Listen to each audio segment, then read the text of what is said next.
Welcome to From Betrayal to Breakthrough. I'm Dr. Debi Silber, and today's guest is Lisa Copeland. And Lisa is a leading internationally recognized love coach and dating expert for women in their 40s, 50s, and 60s. She inspires and teaches women how to feel lovable and empowered as they travel the journey of finding true love in the second half of their life with a quality man. She's the author of The Winning Dating Formula for Women Over 50. Get her free report, The 5 Little Known Secrets to Finding a Quality Man, at findaqualityman.com. And if you're ready, or you want to be ready for a new relationship, you're going to love my next guest, Lisa Copeland. She's going to be talking about feeling lovable and empowered after betrayal. I mean, let's face it, if your betrayal was from a spouse or a partner, your confidence, self-esteem, and so much more has been hard hit. How do you rebuild all of that so you don't attract the same type of person again? Lisa is going to tell us how. Here she is. Okay, so today we have Lisa Copeland with us, and she's going to be talking about feeling lovable and empowered after betrayal. And this is so important because we are just so hard hit after betrayal. So Lisa's going to show us the way out. So hi, Lisa. Welcome. Hi, Debbie. Thanks for having me here. Of course. So I know your work is all around helping women find love after, in their 40s, 50s, 60s. How do we, what does betrayal do as far as finding love again? Well, first of all, when you're betrayed, there's a lot of anger there. That's the first place that it starts. And you're angry at the person, you're angry at yourself. And when it comes to dating, when you're holding on to this kind of anger, it's very hard to attract a good man into your life. What you'll probably end up doing is attracting another person who will betray you because you haven't healed the wounds for why this has happened, for what happened to you as you were in a relationship. And you know what? I want to just stop you there because that's so true. When there is a lesson that we need to learn or some healing that needs to happen, and we don't do the work to do that, it keeps showing up in the form of an opportunity of another person pointing it out to us. And, the lessons just get louder and louder until we hear it. So I'm just so glad you pointed that out. Okay, go ahead. Keep going. Thank you.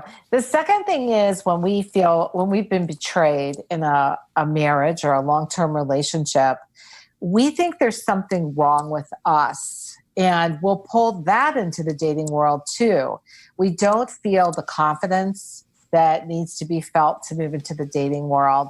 And it's really important to heal, to take the time to heal. I know a lot of women think, oh my God, I'm on a short time span here, which you're not. You have a lot of years still. But it's really worth taking 6 months to a year, get yourself cleaned up so that you feel good coming back out into the dating world. And, you bring up so many points, but one of them is, and I see this so much in my community, where someone's been betrayed and then the betrayer, as if the betrayal wasn't bad enough, the betrayer then blames them. Well, you're not attractive. I wasn't in love with you. All of these things. And then just for whatever reason, they believe it. How do you help them get over beliefs like that? Well, when I work with my private clients, we work on what this is. It's called a limiting belief. And we've taken the story someone told us and we made it our own. For example, can I share something that happened in my own life? Sure, of course. Okay. My first husband, we were married 24 years. He's the father of my kids. And he once said to me, you're not very creative. He was making paintings of some sort. Mm-hmm. And he says, you're not creative. And I internalized that. And I kept thinking, I'm not creative. I can't do this or that. And then I went for a psychic reading. My sister and I went for psychic readings. And the psychic says to me, Lisa, you are really creative. And I looked at her and I said, no, I'm not. Mm-hmm. And she said to me, who told you that you were not? And I had to relearn that I am creative, and I am extremely creative, just in different ways. So when I work with clients, we really dig into the story that they've been telling themselves. and we look at what it's costing them to hold on to a story that somebody else said about them. It isn't even something they believed. I thought I was creative until my husband at the time said to me, "You're not creative." Well, I wasn't creative in the way he was. Go ahead. No, I was going to say, and this just brings up such a great point. Just because someone says something doesn't mean it's true. And they're seeing something or saying something. It's coming through and from their own lens, or for whatever reason, they're who knows the reason why someone's saying something, but that doesn't mean it's automatically ours to embrace. I think what happens is we believe that person, we trust that person, so we don't even question it. And I would invite everybody listening, not only question everything everybody else says to you, question what you say to you, even most importantly. Yes, really important, because we take the story, we internalize it, and we point evidence to make it true. Mm-hmm. So if a man has said to you, you weren't pretty enough, what we'll do is we'll look in the mirror and we will see every flaw we have. Our energy will dim. And when we go out into the world, then people won't look at us. And it's all because we're carrying around this belief that we're not pretty enough for people to want us again. And it's not even a true story. Somebody told it to us. We believed it. We internalized it. We began pointing evidence to keep it true. And this is what I work with clients with all the time, to show that the evidence we're pointing is not true, because that's what you have to do. And you have to look at the cost for holding on to that belief that someone told you. And go ahead. I was going to say, and so many of these beliefs, though, are just really, they're under the radar. We don't even know that this is at the root of the reason why we're doing what we're doing. So how do you help somebody realize, well, these are your beliefs and this is how it's showing up? Because maybe they don't even realize that they actually believe, they're not attractive or worthy or deserving. I mean, these are some major underlying beliefs that are affecting every area of their life, but they may not be consciously aware of it. So how do you have them become aware of what they believe? If I say to a woman, what are your limiting beliefs? They will say to me, what? And if I did that, they would go, what? What are you talking about? Mm-hmm. What happens is we start the work. I work with women. When I work with private clients, we start in a VIP day together. And so many of them start popping up as we're trying to get a clear vision of the right man for them. And we start to write these limiting beliefs down. They come up as you start doing work, if you're not aware of them. Now, some women are aware of some of them, like there's no good men online, or there's no one out there to date as you get older. Those are limiting beliefs too. But the deeper ones that have come from even as far back as childhood, whether it's a parent or a teacher, that starts flowing to the surface. And that is how they come up as we're doing the work. Mm-hmm. Because dating is only one piece of your life. But I had a coach once say to me, the way you do one part of your life is the way you do everything in your life. And so when you work, I find my clients tell me the work we do on these limiting beliefs actually turns around and affects them in the other parts of their lives too, in a positive way. Mm-hmm. So that as you work, they come up. That's really, because otherwise you're right, you don't have an awareness of them. You have to have someone mirror that to you in some ways, in terms of mirror to help bring it out. Right. And how do you talk about betraying ourselves? How do we betray ourselves? It's the negative self-talk that we do. When we first start working on confidence, I will say to clients, what is your confidence on a scale of 0 to 10?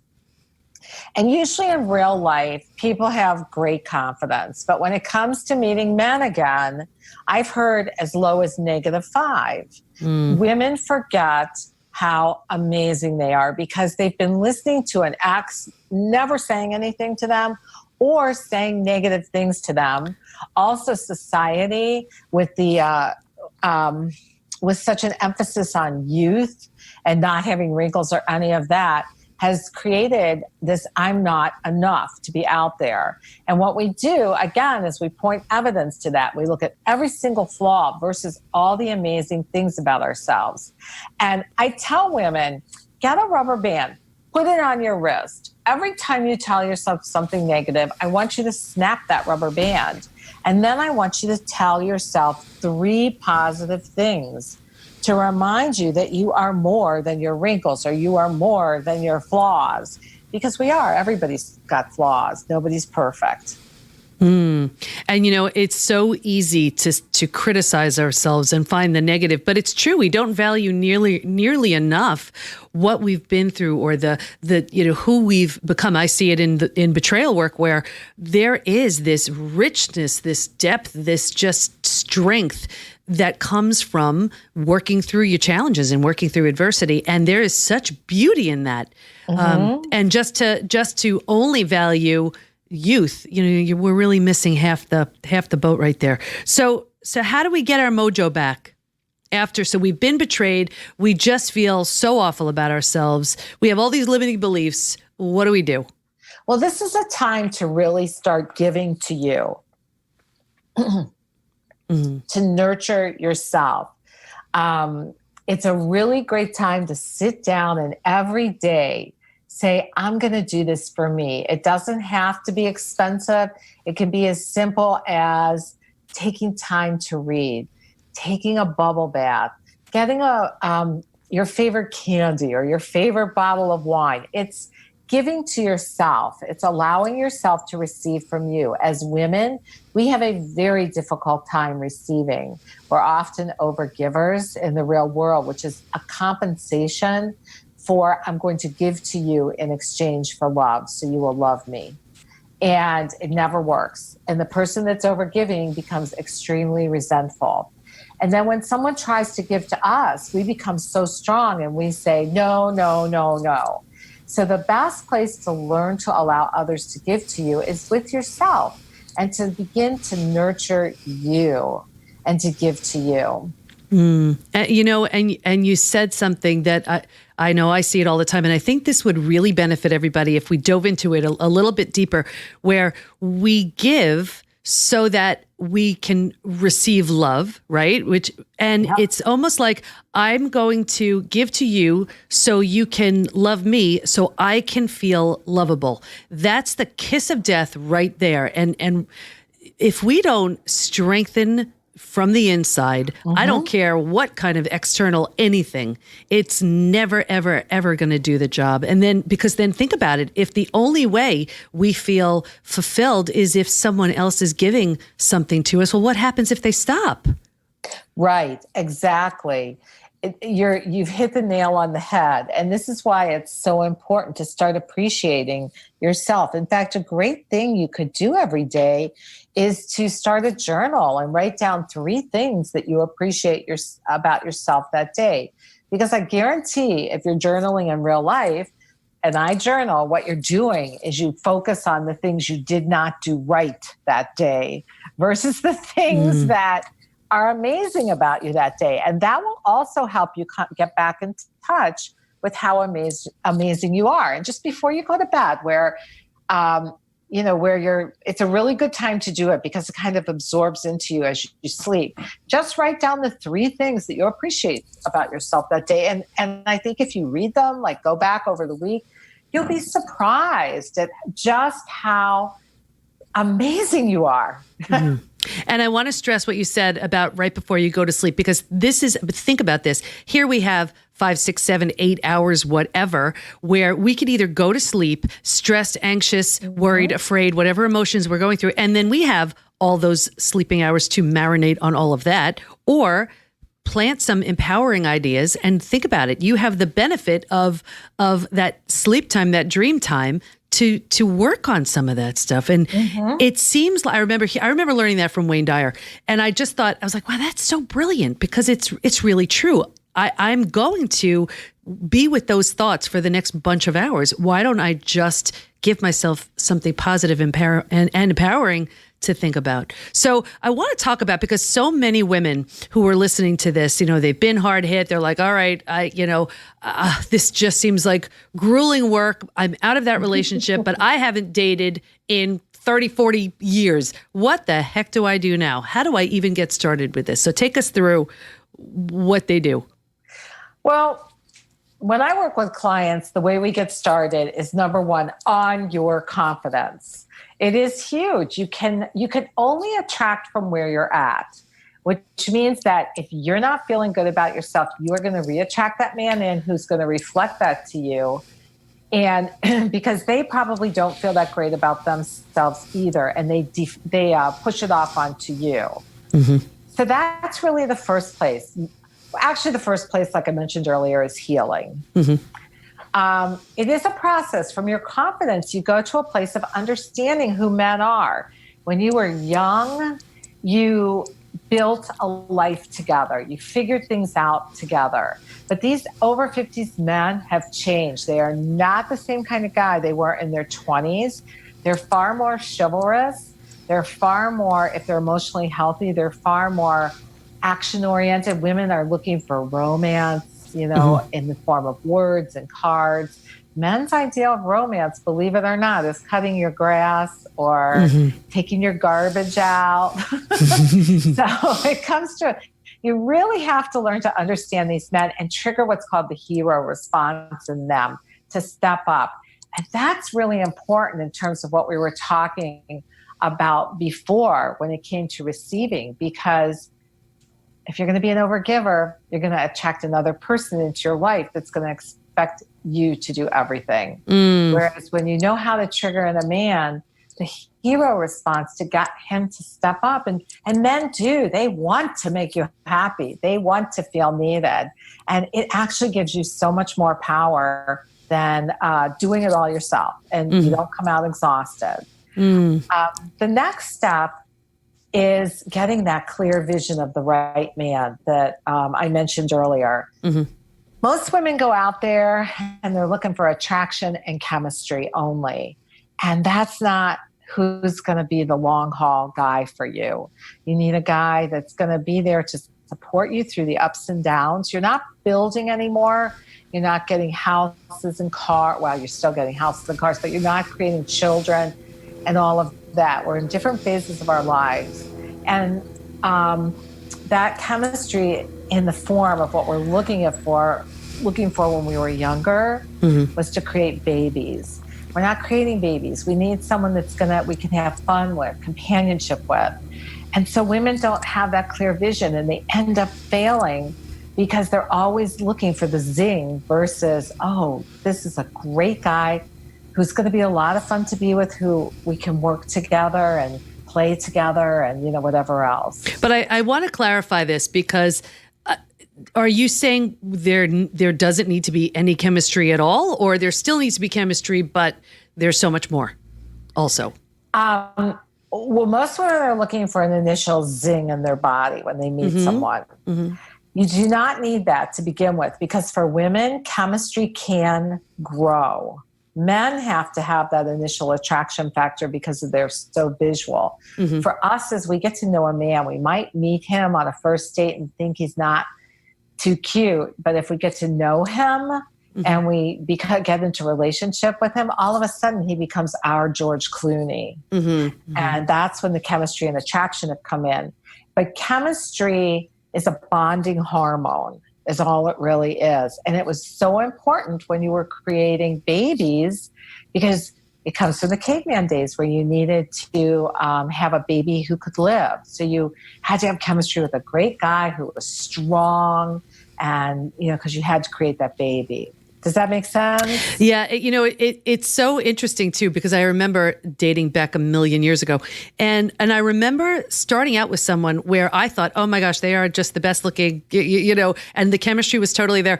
And by the time we broke up, I would look at them like they looked so distorted, or, and I remember thinking, how in the world did I find this person attractive? It's so funny how that chemistry changes, or as your emotions change and that sort of thing. So, okay. So what you're saying is you need to have that connection. The chemistry doesn't have to be to the same level as you had it when you were much younger, because there are so many other factors. And chemistry can grow. So I remember going out with a guy for 4 dates. On the 4th date, I'm thinking, because I was always used to chemistry too, and I'm thinking, oh, I can't do this anymore. Suddenly he reached across the table, touched my face in this way that like sent that zing right through me. But it took 4 dates. So what I always tell women is to give nice men a chance, because they can grow on you. And it's exactly what you're saying. Like my second husband and I had intense chemistry, and I would cry when he would leave. It was that intense. And he was so adorable and this and that. But by the end, I'm like, exactly what you just said. What was here? There was nothing here. And you need that friendship, especially in your 40s, 50s, 60s, 70s, whatever it is. That is what's going to sustain the relationship, and intimacy on other levels, because, well, that's a whole other subject. But there's other ways to be intimate besides just that intense chemistry. Now, and I'm just going to get super practical, because I know the women are like, okay, is she going to tell me how to even find these men? I mean, where do they look? Where do they go? Yeah, so that's next. You need to create a dating blueprint, and that's for finding men, whether it is online, whether it's in real life, using a matchmaker, or asking friends to fix you up. You want to create a dating blueprint that gives you at least 2 ways to find men at all times and to attract men. Because when you just rely on one way, it's rougher, it's harder. And online dating has a lot of ups and downs to it. So you want to add something else in there too. And I want to stop you here, because I'm in the minds of my listeners rolling their eyes like, I don't want to do this. Well, yes, everybody's like that, because we think, I'm going to put a profile up. He will come, like in Field of Dreams, where he built the field, and they came, but that was Hollywood and fantasy. Anything that we really have wanted in life, we've had to do some work to get to it. It doesn't just happen. And dating is hard. Most people did not date when they were younger. And it's hard because you don't really know these steps to move forward. It's one of the biggest things I teach clients is, their next step, where they want to go next. And most women also don't realize how many things internally, as we talked about earlier, hold them back. But women who have worked with me and we've done this work, they go to me, oh my God, this ended up being a great process. It was fun. And because I always like to make things fun, but they did the deeper work and they were able to move forward. A lot of times women doing it on their own get extremely frustrated. They go on 5 dates. They haven't gotten that zing from anybody. And they say, I quit. And that's because they do not have next steps. But if you think about with a job, you want a certain job, you have to either get the education or you have to do specific steps to get the job. And anything you want, even, anything you want, you have to do steps to get to it. You may not realize it because the steps might be a little easier, or you're more aware of the steps. Most people aren't aware of the steps for dating. And are there, because I imagine here you are, you've come out of your relationship, you're doing the work, you're ready, and now you kind of know, you have a stronger sense of who you are. You're also, by the time you're in your 40s, 50s, 60s, 70s, whatever, it's like, if you don't know who you are by now, it's time to figure it out. So are there, I hear about, like, you go on these adventure group things or whatever. Is there something that women, like, they can pursue based on who they are as a way for them to maybe more easily meet somebody? Yeah, you can try and go on activities for sure to meet people, but I would not make that the main emphasis, because oftentimes like people will say, oh, I went to a meetup and only like nerdy guys were there. But the key is to go and to just meet people, because people know other people. And that is how they can help to refer you to, oh my God, I think this person might be a fit for you. And let me introduce you to them. That's networking is what you're really doing there when you want people to fix you up. So when you go, for example, if you love skiing and you pick a ski trip, go with the intention of having fun because you'll set yourself up to fail if you're only going for the intention of meeting a man. You'll forget to have the fun. Right. Okay. So that makes total sense. Yeah, that makes sense. So now so of course the show is about betrayal. So you've been betrayed. You're trying to move through it. How do you get past it so that you could really enter this dating experience with all that healing done and all that sort of baggage behind you? So you bring this newest, most healed version of you into your dating experience where now you're also really clear about who who you're ready to allow into your life and who clearly is not a fit. Walk us through that.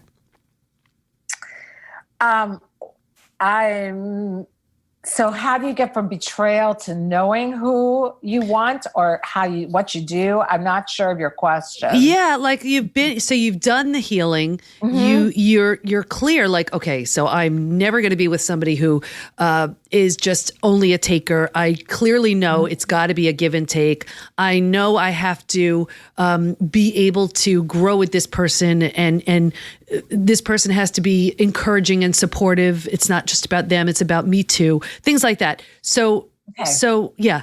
Does that help? Well, I'll give you what I think, you're asking. Sure. Good. Okay. So like I mentioned before, there are those steps to go through to get to those places.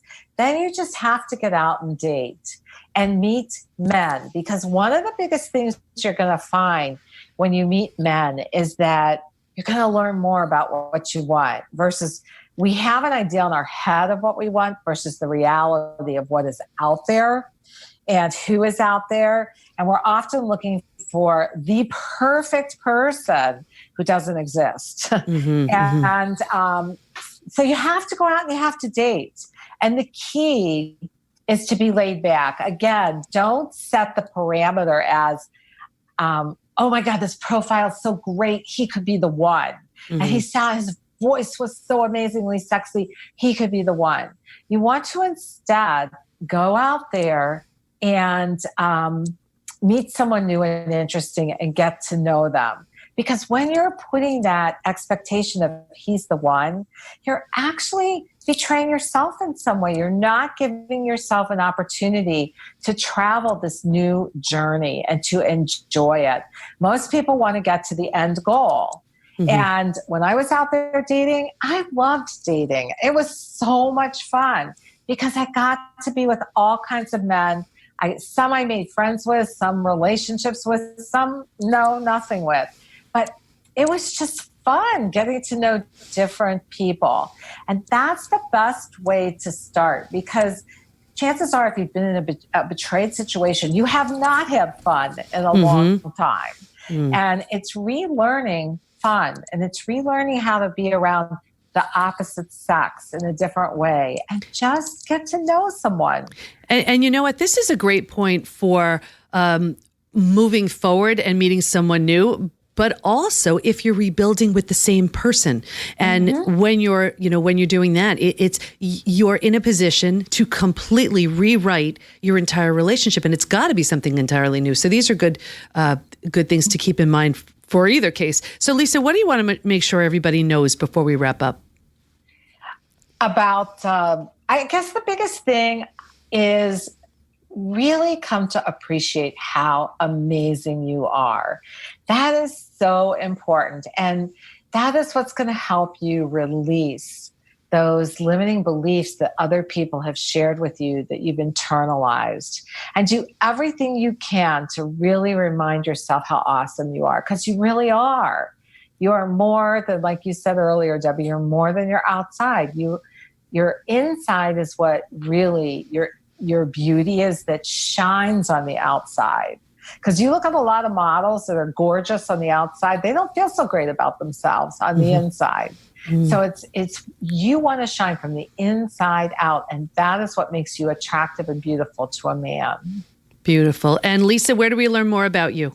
Oh, come to findaqualityman.com.